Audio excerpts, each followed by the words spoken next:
Hi పిల్లలు. మన అనగనగా కథల్లో ఈ వాటి కథ చాకలివాడి గాడిద. అనగనగా ఒక ఊరిలో ఒక చాకలివాడు ఉండేవాడు. చాకలికి ఒక గాడిద, ఒక కుక్క ఉండేవి. గాడిదేమో చాకలి మూటల్ని మోస్తూ ఉండేది. కానీ కుక్క మాత్రం చాకలి ఎక్కడికి వెళ్తే అక్కడికి వెళ్ళి తోడుగా ఉండేది.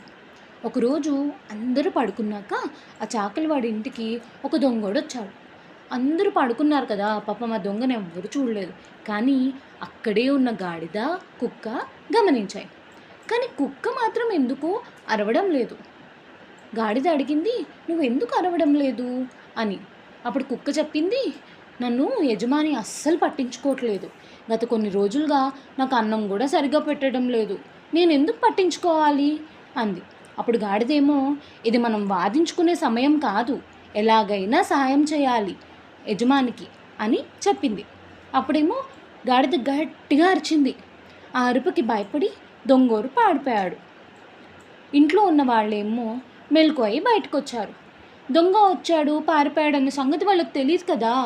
గాడిద ఊరికే అరిచింది, నిద్ర చెడగొట్టింది అని కోపంతో దాన్ని గట్టిగా కొట్టాడు పాపం.